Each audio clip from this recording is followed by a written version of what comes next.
Welcome to the Parker Podcast Collection.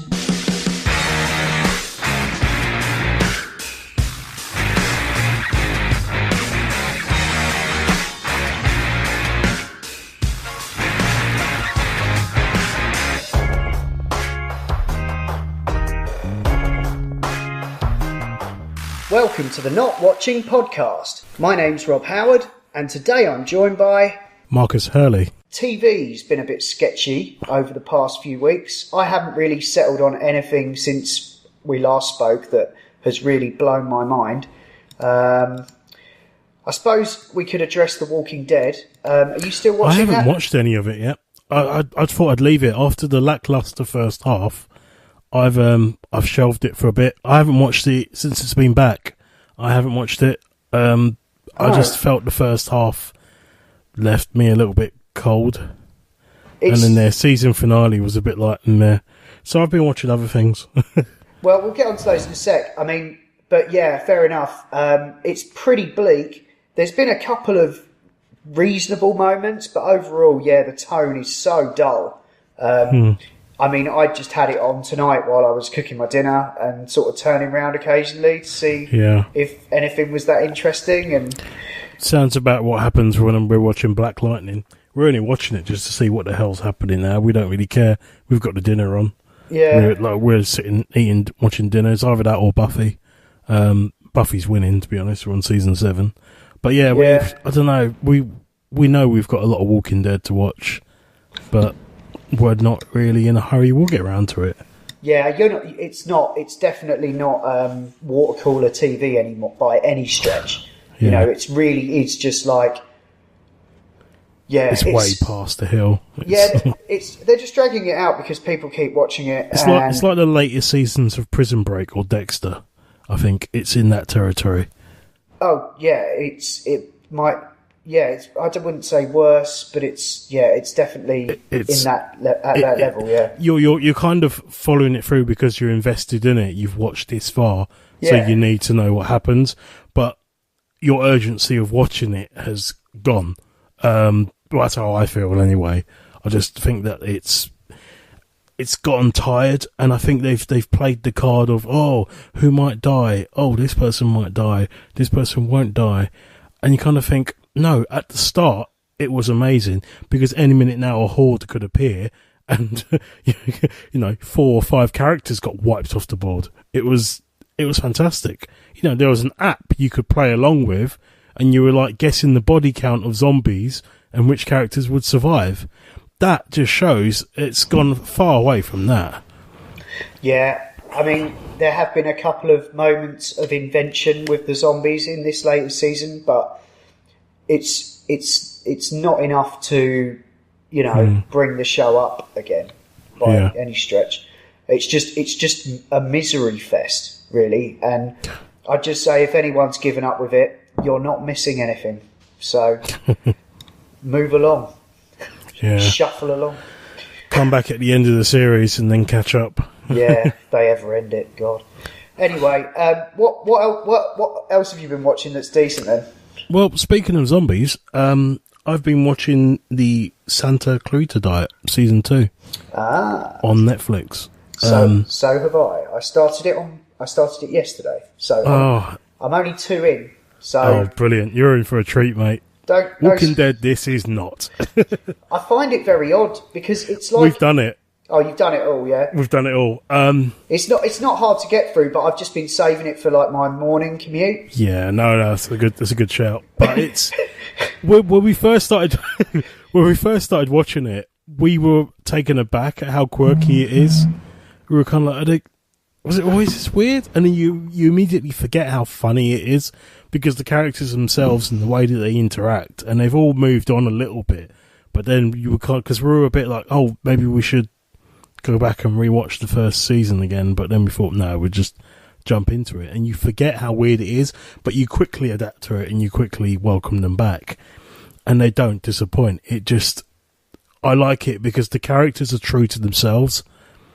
They are the way they are, and they might evolve a bit more along a path, but they don't jump the shark regularly. They're not like constantly, doing something completely out of character or mental or whatever, or just moping about how hard it is and stuff, and crying about, as Will would say, their feelings.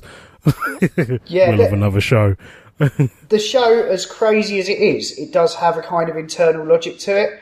Yeah. And I just find the tone to be so bizarre, because it's such a sort of like network comedy in tone.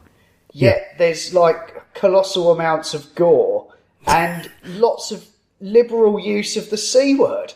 Like, oh yeah. It's like really odd. It's like,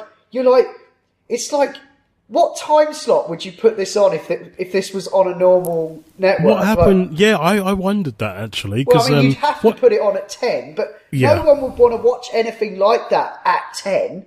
So it's just I find it a very interesting example of like what is now possible in the world of streaming and stuff, you know? Yeah, a show like that wouldn't have made it past the first, or even probably wouldn't have made it past the pilot, I don't think. No, it wouldn't. It never would. Never, ever. Never. It's a complete, it's a true product of the age we live in. I think it's fantastic, and I really hoped that there was more stuff like that. Yeah. That just takes a genre that you know and love and just twists it round and just throws it back at you and go, there you go. And you kind of go, okay, I'm not quite sure what to make of this, but you love it and you enjoy it and you come back for more. And it's like, I never knew I needed it, but the moment you watch it, you realise you do. I mean, the first 2 episodes pretty much epitomise it, in that the first one involves like the full-on redecoration of their kitchen. I was wondering where you were up to. Yeah, I couldn't remember the first episode, 2. They're running after a fucking poodle. yeah. Trying to close the sale of a house. Yeah, it's like that's something that happened in like The Real Housewives or something like that. Yeah, and they're able to go to some really dark places, but because all of the gore is played for laughs, they can kind of just sort of like breeze over a lot of the really creepy shit they have to deal with. Do you hear, there's a bit where she's in the basement and she's talking about the daughter wanting to go clothes shopping? I'm not there yet, I don't think. Okay. Yeah, I was trying to remember. That's why I didn't really say much. But it's just like, the way that they just swear and stuff, and the husband is so weird. Yeah, I mean, I've watched all of season 1. I'm just on the new season at the moment, because it came out a couple of weeks ago, but I wasn't at work, so I just thought I was holding off. I just love how the characters are just so sort of quirky, but they're atypical. Yeah. They're almost like, she's just like the mum that wants to not be mousy. He's just like the weird, quirky dad, but he's kind of like, you're not sure if he's going to just go mental in a minute and just like lose his shit, or because he just keeps digging into like, he's basically a failed Walter White, isn't he? Yeah. He's Walter White without becoming Heisenberg. He just like, he just talks and makes it worse for himself and just ends up in more shit. Yeah, so it's Timothy Olyphant, who was the lead guy, Raylan Givens in Justified. Cool. And it's Drew Barrymore is the other lead. Yeah. But there's a few other people that pop up. Our matey from Firefly. Yeah. Nathan Fillion. That's it, yeah. And also Conan's, the guy who plays Conan O'Brien's, or I say plays, his job is to be Conan O'Brien's like stooge on his late night show. He plays one of like the realtor they're trying to impress, who they say looks like a giant baby. Oh, cool. Yeah, so he shows up. And also, Mary Elizabeth Ellis. She's the wife of matey from Always Sunny in Philadelphia. She's the rival one, isn't she? She's the waitress in It's Always Sunny. Yeah. The one he's always trying to get with. That's actually his wife. It's quite funny. So that's pretty decent. I've been watching a good thing on Netflix. I've just finished the final season of a show called Love, which stars Gillian Jacobs and Paul Rust, who is also its co-creator, who, along with Judd Apatow, who's done a few movies you might have seen.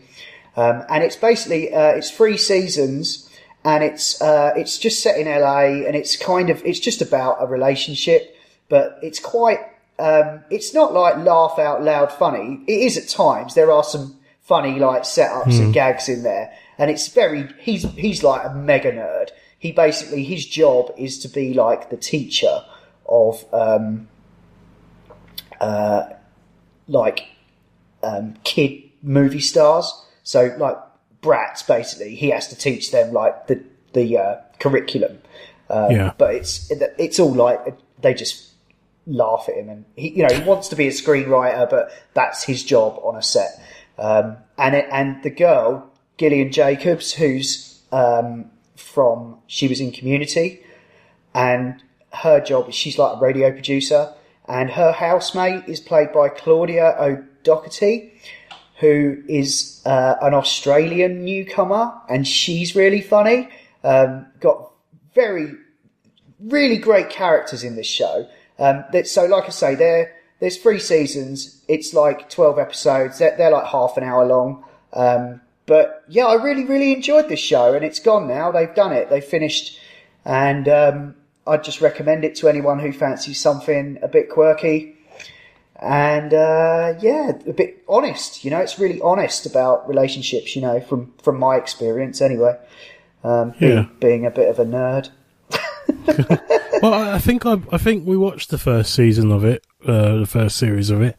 I vaguely remember, but it's just it's one of those ones where I think I'd almost forgotten I'd watched it. So I looked at it and I was thinking that looks familiar. I might check out the rest. Yeah, it's very bingeable. You could do it in a weekend, easy. Yeah. Cool. I watched a couple of other things on Netflix, butt in if you like, but just while I'm on the subject. The only other things that I've really watched is a couple of comedy specials. I watched the new Ricky Gervais, Humanity. Okay. I thought that was very funny because he did one of my favourite jokes that I won't repeat here. And also just some funny observations on his age and stuff like that, which I think we can all relate to some degree or another. So that was very funny. And also I watched that just came out this past weekend is Seth Rogen's Hilarity for Charity. And of course this being Seth Rogen, who isn't really much of a stand-up, he's more of a filmmaker, so he gets lots of help from all his filmmaker buddies. So there's a few there's lots of little live sets from different comedians. A few little songs. The Muppets show up. That's quite funny. That's weird. And there's a few cameos here and there that you might not expect. No Franco though. I was expecting Franco to turn up, but he never did. Yeah, if it's Seth Rogen, he's usually not far behind, isn't he? Yeah. But it's all for a charity. It's all for Alzheimer's that he did it for. Although just watching it obviously isn't much of a way in the support, much in the way of support for that charity. There's some information in there if you fancy donating anything. It's good. Cool. It's a good cause. So yeah. Cool. Well, I don't know. I mean, I haven't really watched many other sort of TV series, but I did watch a couple of films on Netflix, which maybe we could cut back into the first half or something. I don't know. No, but, this is going to be the dump cast where we just talk about all the shit we've up that isn't Ready Player One. Annihilation. Oh, didn't we talk about this? Or was I the only one who'd seen it or something? I'm not sure. I think you did say it was very weird, and you didn't say much about it. Yeah, but, I think me and Ian had seen it, and you had not. And I did finally see it. Oh, cool. Gotta say, I did enjoy it, and I'm glad it went very, very weird, because I was wondering where this was going, and I liked the concept of it, and I thought it was very well done, all to do with sort of genes and everything else, and DNA. But I gotta say, that goddamn bear... Yeah, that's what sold it to me. That really freaked me out because that kind of took it from a sort of strange Outer Limits Twilight episode sort of style science, these weird things happen, they have to try and figure out why, to genuinely freaky and terrifying. Yeah, I don't know if the final payoff is entirely satisfying. It looks nice. but there's some great shit that happens like throughout. Yeah. And I think I sold it a bit short saying, it was about these women that go on this sort of journey. But that is a thing that happens. And it's front and centre on the poster as well, like the main group. And that kind of, and the, like, you know, they all kind of, I don't want to spoil it, but you know what I mean? I know, it's got a bit yeah. of a Predator vibe to it, you know, kind of by definitely. the end. And then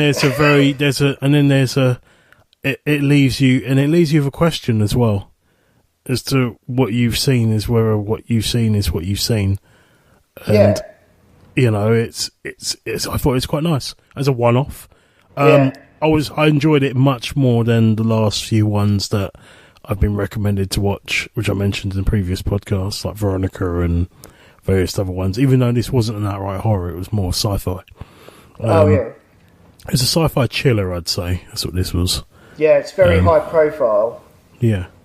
But I also watched, what was it? There's a few films out I want to see. I could mention. I did manage to catch the new Insidious one as well. Oh, yeah. The Last Key. It was okay. I think it doesn't hold a candle up really, or interweave. And I think it suffers from horror fatigue, where you do the certain... I mean, there were some genuinely creepy bits in it, and some jumpy bits, and some bits were done really well. But I think overall the story just wasn't as good. And the only parts that were good is the way that it somehow weaves it back in, but it leaves you with a question as to where this sits in the trilogy, and it kind of answers it for you as well at the end. And then you're kind of left with, okay, so we kind of felt it was okay. It wasn't by any means shit. It was still an enjoyable film. But is this the last key? Yeah. So Insidious 4. But I genuinely think they should have left it with 3, because the first one wasn't that. The first one was an okay horror film. The second one was a pretty good follow-up, which answered more questions from the first one. And the third one fills in all of the gaps from the first and second one.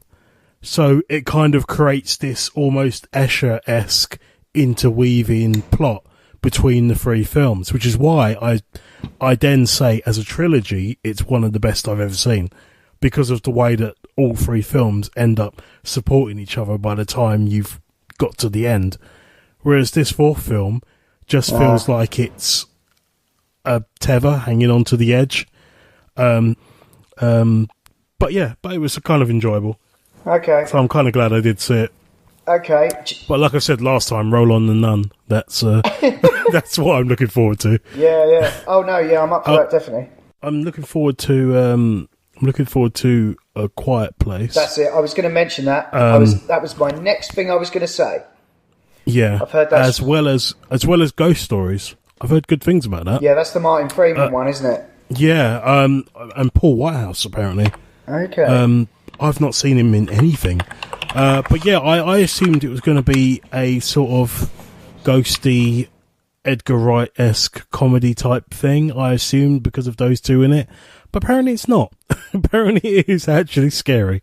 So I'm going to try and catch both of those before they're gone. Because I think they might be worth a watch. So yeah, we'll probably let you know how that is in a future show. Oh dear, I just went on the old Metacritic and Lost in Space is not getting great reviews. Did the last one? This is the Netflix show though.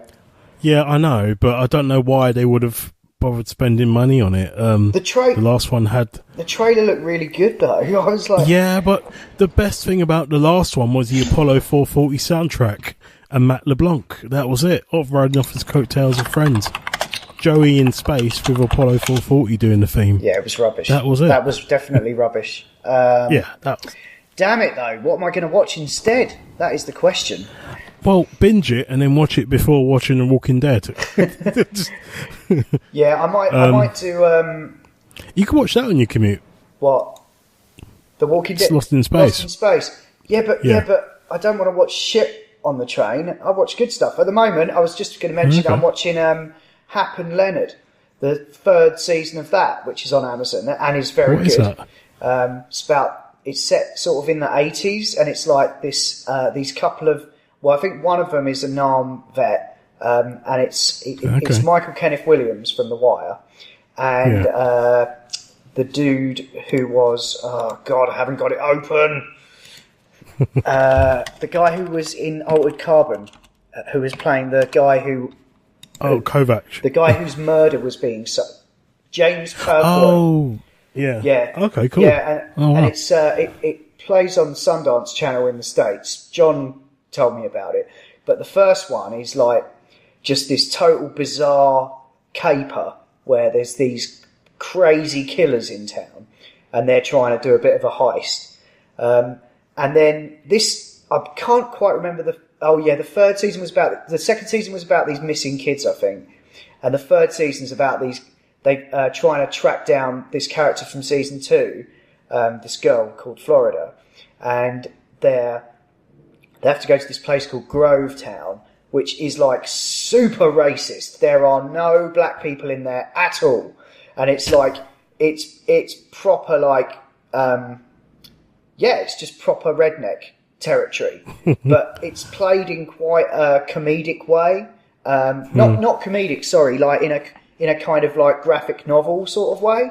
So it's really worth a look. I'd definitely check out season 1 if you fancy it. And they're only like 6 episodes, so it's not a huge commitment at all. So yeah, that's obviously that attracted me to it. But the other thing I might watch if I do run out of stuff, if I'm not going to end up watching Lost in Space, is The Americans. There's 5 seasons of that on Amazon that I still haven't got to, so it's on my watch list. I may well have to check that out. And I've also got there's the second lot of a series of Unfortunate Events. Oh, okay. I still haven't got through the first season of that. It was really weird because we were really up for it. We'd watched the film and then we just started watching the series, and I don't know, I think it just didn't quite click for us after watching the film, so we kind of just put it to the side. Yeah. And every time we've gone to get back into it, we just haven't either been in the right mindset to watch it or whatever, and it's just, we've kind of watched something else. I really need to. Maybe I should just download it and start watching it on the train. Oh, yeah, great. I mean, I've started doing that now as well. I've led by your example. Yeah, it's great. I've been watching the IT Crowd. I love it. From the start. And they're like 20 minutes an episode, so if the train's, ending up being squashed into a doorway, I've got Ross and Roy entertaining me. Thing is, a 40-minute train journey, get through 2 episodes. I think I'm midway through season 2. No, just started season 2 now. So yeah. Didn't I hear a rumour that was coming back? They did a final episode a while ago, so I don't know. That was ages ago though. I'm sure I saw somewhere that was coming back. I might have to Google that. Or it might be an American version or something. Oh God, please no. Let me see news. They always grab news. No, it doesn't look like it. Doesn't look like it. I must have missaw something. But no, that series of Unfortunate Events, they're really more like, they split each story in half, but I think I'd prefer to watch them like at home as like a movie, each one. Okay. Because they're quite dense, like back to back, and it is a weird subject matter. Apparently the books were really successful in America, but there are like 13 of them. So I think they've done like 10 out of the 13. So they've got enough to do the rest of it. And they do seem to be like surgically going through each story and doing each one. So, I mean, it's, I think it's like a, what do they call it? Like I had the word. I almost had the word. It's like a premium project, like it's for Netflix's flagship. It's like a prestige project. You know what I mean? Like having the license to do that. Okay, I think so. They're taking their time and doing it right, sort of thing. Yeah, and putting the stock in and spending the money. Like when it could have been a movie that might not have ever got a sequel. Like they're just going, no, we're just going to make all of this into Netflix stuff. So that's quite cool. I don't know. We've got Westworld coming up. pretty soon as well. Oh, yeah. No, I saw a trailer for that. Funny enough, in the cinema. Yeah. Whilst waiting to watch Ready Player One. Yeah. And, I wasn't sure whether I was being spoiled. Because I heard a rumour that they were trying to stop the internet spoiling season 2 by spoiling it for everyone. Yeah. This was a news story I heard about today as well, which is... and I'm wondering whether that advert that I just watched was a spoiler. No, they're not forcing it on anyone, but basically, yeah. I mean, personally, if you listen to this show for a while, you might know that, I was very frustrated by the fact that by listening to podcasts and looking and reading about the show on the internet, I had the show ruined for me. One of the major revelations that came in the final or penultimate episode, I knew from like halfway through. Because people had gone, oh yeah, we reckon it's this. I won't spoil it for anyone who's not seen it, but I was just like, and I was shouted at and told like, well, serves you right for reading stuff, but the people who knew what was going on in Game of Thrones because they'd read the book, they protected those secrets. Yeah. I think they made a concerted effort to protect people they slagged off changes and said it wasn't as good as the book. Yeah, but they didn't go out of their way to ruin it. Yeah, after they'd aired. And so, that's why I listened to some of the podcasts I did. I won't be making that same mistake again, even if the showrunners are just going out and saying, because of the noise of the speculation, they've decided that, well, in order to stop that, we're just going to tell people what's going on, and then maybe that will shut them up. So those people that really have to work it out, because I don't like having to work it out. I want to be fooled, to quote Michael Caine from the movie The Prestige. I want to be fooled. I want the magic to happen. And I don't want to know. But at the same time, I enjoyed listening to podcasts like the one I'm doing right now. That's why I do the one I do right now, because I enjoy the conversation around these things, For me, the first season was good because A, it's a Western. I don't watch enough of them, but I loved watching them as a kid. And I loved watching the original film. I didn't even know there was a sequel to the original, but it was one of the films I'd watched quite a few times whenever it was on TV. I didn't. When I was younger. Sorry, which one's this? Westworld. I didn't. Westworld. There was a sequel to the... There's a sequel to it, yeah. Oh, I didn't know There was a sequel to the original... Yeah, I did not know at all. There was a sequel to Westworld. I can't remember what it's called now. I looked it up, but I've forgotten it now. But yeah, no, I've seen the film so many times. I mean, my younger brother used to just sort of jokingly, imagine a 6-year-old him and a probably 8-year-old me, just like standing on both sides with water pistols going, draw. And, I was a fan of Yul Brynner. He was pretty cool. Really serious looking face and a bald head. Yeah. But I loved the way that the world was being built up, because especially since that switch right at the start, you see the guy in black, you know what the story is, because the film was made in the 70s. So they take that knowledge that everyone knows and turn it on its head. So then you kind of go, oh, maybe he's not. And then they introduce the idea of, like much later on, when you see flashbacks of the two friends going into the West World, you see the idea of black hat and white hat, and you kind of think, choose your hat. And then it gets you thinking about the way that people behave, and you start looking at their hats. Yeah. And then some of the characters have got hats, and you're like, is this significant? But you don't know, and it doesn't tell you. It's just one of those things of the world where you're meant to learn the rules going along, because you're very much a part of it as they are. Yeah. You feel as though you're going on a journey with the whole plot and the characters and everything else. And I loved it. It wasn't just about us watching Dolores becoming whoever she is, or whoever she wants to be, or whoever she will be. It was a case of, and there's like things as well, like there's loads of it. I mean, there's stuff that I'm still thinking now in relation to the first season and that trailer that I saw, and I'm thinking, oh, bloody hell, maybe that's relevant. So I won't say anything on podcast, because I don't want to become one of those ones that inherently spoil something for someone else by just blabbering random shit. But I'm looking forward to the second one to see where they take it. You know, hopefully it'll be a nice narrative like the first one with some not so nice moments. But yeah, I just bring it on more, please. Yeah, no, I'm sure it'll be good. Anyway, I think I'm out of steam for the evening. We've gone on late enough, and it's late. Yeah, that was enough to fill up whatever pre-disposed amount of time this should be. I don't know. Thanks for listening to the Not Watching Podcast, part of the Not Listening Podcast Network, where you can also find the Not Playing Podcast, where we talk about video games, and the Not Listening Podcast, where you can hear Adam and Co talk about all kinds of nonsensical nonsense. You can email us at notwatchingpodcast@gmail.com, or you can tweet at or follow us on Twitter at notwatchingpod. You can find the show notes for all our shows at notlistening.co.uk, and if you like what you've heard here, please do leave us a review.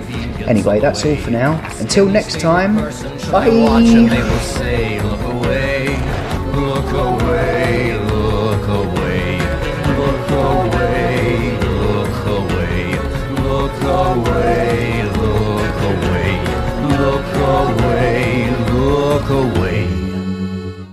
Although I'm looking forward to seeing